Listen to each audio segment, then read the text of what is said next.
Kalau satu hari bumi berhenti berpusing serta-merta, apa akan jadi sebenarnya? Ambil 5 saat. Ini bukan soalan biasa.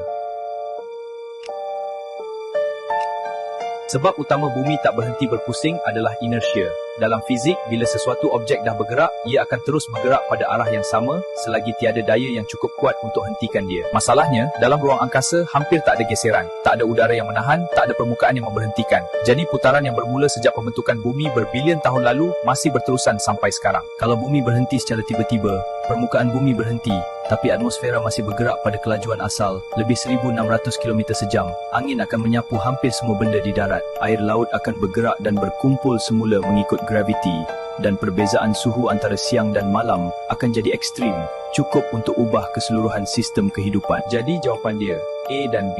Dan sebab bumi tak pernah berhenti berpusing bukan sebab sesuatu menolak dia setiap hari, tetapi kerana tiada apa yang cukup kuat untuk menghentikannya.